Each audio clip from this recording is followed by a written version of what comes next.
నమస్తే. ప్రస్తుతం నాతో పాటు అనలిస్ట్ కట్ట కార్తీక్ ఉన్నారు. కార్తీక్ గారు నమస్తే. కార్తీక్ గారు, నారా లోకేష్ గారు ఒక ట్వీట్ చేశారు.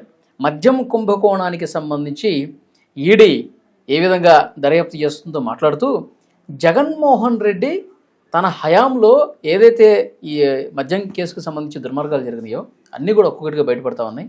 జగన్మోహన్ రెడ్డి మౌనమే నేర అంగీకారం అని చెప్పి సమాధానంగా భావించాలా అని ఆయన ఒక ట్వీట్ చేశాడు. ఇక్కడ మనం జగన్మోహన్ రెడ్డి గారి మౌనాన్ని లేదు లోకేష్ గారి క్వశ్చన్ను తీసుకోవద్దు. ఆంధ్రప్రదేశ్ ప్రజల అనుభవాన్ని తీసుకుందాం. ఆంధ్రప్రదేశ్ ప్రజలకు తెలుసుగా మద్యం కుంభకోణం జరిగిందో లేదో. నేను ఇందాకటి నీ వీడియోలో కూడా చెప్పేవాళ్ళి, నేను చాలా క్లియర్గా చెప్తున్నా. ఆంధ్రప్రదేశ్ ప్రజలందరికీ తెలుస్తూ ఆంధ్రప్రదేశ్ ప్రజలందరి ముందు జరిగిన కుంభకోణం ఇది. నేను డే 1 నుంచి చెప్పుకుంటూ వస్తున్నా. ప్రజలకు తెలిసిన కుంభకోణం ఇది. ప్రజలందరికీ ఐడియా ఉంది.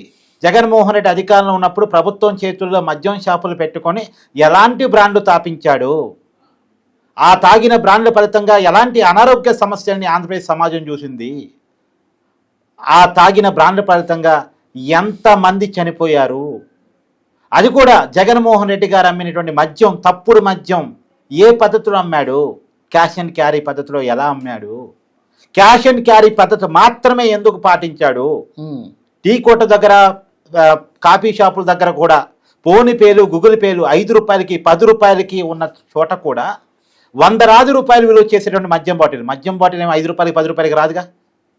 100 రూపాయలు ఉంటాయి లేదా 1000 రూపాయలు ఉంటాయి. అలాంటి 100 రూపాయలు విలువ చేసేటువంటి మద్యం బాటిల్ని ఎందుకు క్యాష్ అండ్ క్యారీ పద్ధతిలో మాత్రమే అమ్మాడు? అప్పుడు కేంద్రం నెత్తి మోరు మొత్తుకొని చెప్పింది, కరోనా ఉందిరా స్వామి, క్యాష్ అండ్ క్యారీ పద్ధతి దేంట్లో వద్దు, డిజిటల్ ట్రాన్సాక్షన్ మాత్రమే ఎంకరేజ్ చేయండి అని రాష్ట్ర ప్రభుత్వాలకు నెత్తి నోరు మొత్తుకొని చెప్పుకున్నారు మోడీ గారు. లేఖలు రాశారు, కాన్ఫరెన్స్లో పెట్టి చెప్పారు, అసలు క్యాష్ క్యారీ చేయొద్దు, కరెన్సీ నోటు వల్ల ఒకరి నుంచి కరోనా మరొకరికి పాకే అవకాశం ఉంటుంది అని చెప్పినప్పటికీ వినకుండా పోయేది ప్రజల ప్రాణాలు కదా, మాకు డబ్బులు కావాలంతే అనుకున్నారు, క్యాష్ అండ్ క్యారీ పద్ధతులు అమ్మారు. ఇదంతా ప్రజలకు తెలుస్తూ జరిగిన కుంభకోణం. అందుకనే కదా మొన్న ఎన్నికల్లో వైసీపీకి 11 సీట్లు వచ్చాయి.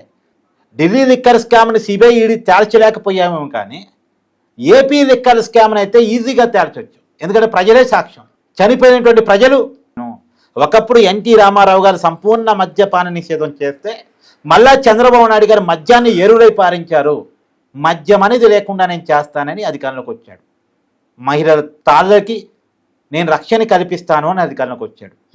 కానీ ఆయన అధికారంలోకి వచ్చి కొత్త మద్యం పాలసీని తీసుకొచ్చి ప్రభుత్వం చేతుల్లోకి మద్యం దుకాణాలన్నీ తీసుకొచ్చి, ఎందుకు ప్రభుత్వం చేతుల్లోకి మద్యం దుకాణాలు తీసుకొస్తున్నామంటే ప్రైవేట్ వాళ్ళని క్లోజ్ చేయమంటే చేయరు కదా, టెండర్ పాడుకున్న వాళ్ళు. ప్రభుత్వం చేతుల్లో మద్యం షాపులు పెట్టుకుని క్రమంగా తగ్గిస్తాను, ఒక్కసారిగా మద్యాన్ని మానిపించలేం కాబట్టి తగ్గిస్తూ పోతాను అని చెప్పాడు. సో జనం దాన్ని యాక్సెప్ట్ చేశారు.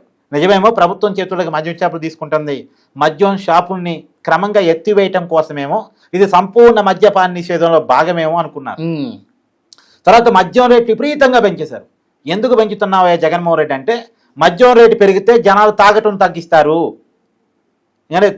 చాలా కాస్ట్లీ అయిపోతే అందరూ తాగలేరు కదా, అదే ఉద్దేశంతో నేను మద్యం రేటు పెంచుతున్నాను అన్నాడు. కానీ తర్వాత జనానికి అర్థమైంది, ప్రభుత్వం చేతుల్లో మద్యం షాపులు తీసుకొని తను అమ్మాలనుకున్న బ్రాండ్ మాత్రమే అమ్మాడు. రేట్ ఎందుకు పెంచాడంటే ఎక్కువ లాభాల కోసం, దాంట్లో ఆ లాభాల్లో కమిషన్ కోసం. అంటే మద్యం తయారయ్యే రేటు ప్లస్ మద్యం షాపు మీద వచ్చే లాభం ప్లస్ లాభంతో పాటు కమిషను, మళ్ళా కమిషన్తో పాటు అదనపు లాభం, ఇవన్నీ క్యాలిక్యులేట్ చేసి రేట్లు పెంచాడు. ఇదంతా డబ్బులు దండుకోవడం కోసం చేసిన ఒక ప్రయత్నం అని ప్రజలందరికీ తెలుసు. అందుకనే నేను అనేది ప్రజలే సాక్ష్యం, ప్రజలే బాధితులు ఈ కుంభకోణానికి. కాబట్టి ఇవాళేదో మనం అనుకుంటుంది ఏంటంటే ఈడీ 441 కోట్లు ఏదో జప్తు చేసింది కదా, దానికి సంబంధించి లోకేష్ గారు ట్వీట్ చేశారు. ఈడీ చూసారా 100 కోట్ల రూపాయలు జప్తు చేసి మరి ఇంకేం చెప్తావు జగన్మోహన్ రెడ్డి, ఇంకా జరగలేదని చెప్తావా అని చెప్పేసి. ఎందుకు మౌనంగా ఉన్నావు? నీకు సంబంధించిన వాళ్ళు ఏదో రాజు కసిరెడ్డి ఎవరు, జగన్మోహన్ రెడ్డి గారు అధికారంలో ఉన్నప్పుడు ఐటీ సలహాదారుగా ఉన్న వ్యక్తి. మరి ఐటీ సలహాదారికి మద్యం కుంభకోణానికి ఏంటి సంబంధం అడగొచ్చు, కానీ అడగొద్దు. ఎందుకంటే జగన్మోహన్ రెడ్డి గారి పరిపాలనలో దేంతోనైనా సంబంధం ఉంటుంది, ఎవరికి దేంతోనైనా ఉంటుంది. ఎందుకంటే జగన్మోహన్ రెడ్డి గారు చెప్తే చాలు అది. సో కాబట్టి వైసీపీ కీలక నాయకులు అరెస్ట్ అయినటువంటి లిక్కర్ స్కామ్లో కీలక నాయకులు అంటే జగన్మోహన్ రెడ్డి గారి ఇంటి మనుషులతో సహా ధనంజయ రెడ్డి, కృష్ణమోహన్ రెడ్డి, బాలాజీ గోవిందప్ప. ఎవరు ఈ ముగ్గురు? ఒక అతను సీఎంఓ సెక్రటరీ, ఇంకొక అతను సీఎంఓ ఓఎస్డి, ఇంకొక అతనేమో జగన్మోహన్ రెడ్డి గారి కంపెనీలో పర్మనెంట్ ఆడిటర్ బాలాజీ గోవిందప్ప. వీళ్ళతో సహా YCP MP Mithun Reddy, YCP మాజీ ఎమ్మెల్యే చెవిరెడ్డి భాస్కర్ రెడ్డి, వీళ్ళంతా అరెస్ట్ అయినటువంటి కేసు ఇదంతా కూడా. వైసీపీ మాజీ ఎంపీ విజయసాయిరెడ్డి విచారణ ఎదుర్కొంటున్న కేసు ఇదంతా. కాబట్టి ఈ కేసు ఎంత కీలకమైన కేసు అంటే, బెయిల్ కోసం రాజు కసిరెడ్డి సుప్రీంకోర్టు దాకా పోతే ఇంత కీలకమైన అభియోగాలు ఉన్న వాళ్ళకి ఎట్ట బెయిల్ ఇస్తాం అసలు అంటే, సార్ ఇన్నాళ్ళు జైలు అనుభవించాలంటే ఈ జైలు సరిపోయిద్దా నీకు, ఈ జైలు జీవితం నీ మీద ఉన్న అభియోగాలు చూస్తే అని సుప్రీంకోర్టు సీరియస్ అయింది. అని అంత దారుణమైన కుంభకోణం, దారుణమైన కేసు. కాకపోతే లోకేష్ గారినైనా సరే, మనం ప్రభుత్వాన్నైనా అడిగేది ఏంటంటే, ఈ కేసులో అంతిమ లబ్ధిదారు ఎక్కడున్నాడు, అది మిస్సింగ్ అవుతుంది. దానికి సమాధానం కావాలి లోకేష్ గారి నుంచి అయినా, కూటమి ప్రభుత్వం నుంచి అయినా. ఎందుకంటే అంతిమ లబ్ధిదారు బిగ్ బాస్ ఆ పేర్లు వాడారు కదా, ఆ అంతిమ లబ్ధిదారికి బిగ్ బాస్కే 90% లాభాలు పోయాయని మీరు చెప్పారు కదా. 3,500 కోట్ల లంచాల కేసులో, ముడుపుల కేసులో, ముడుపులు మీన్స్ లంచాలు మన తెలుగు మనం వాడే భాషలో, ఆ 3,500 కోట్ల లంచాల కేసులో అంతిమ లబ్ధిదారు ఎవరు అనేది చెప్పేశారు సిట్ ఛార్జ్ షీట్లో. మరి ఆ అంతిమ లబ్ధిదారిని ఎందుకు విచారించట్లేదు, అంతిమ లబ్ధిదారిని ఎందుకు అరెస్ట్ చేయట్లేదు? మీరు జగన్ని సమాధానం చెప్పని అడుగుతున్నారు. జగన్ ఎలాగో సమాధానం చెప్పడు, మరి జగన్ని ఎప్పుడు విచారించబోతున్నారు?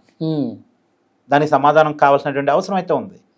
చూద్దాం, నెక్స్ట్ అవన్నీ కూడా బయటకు రావాలని కోరుకుందాం. Thank you very much sir.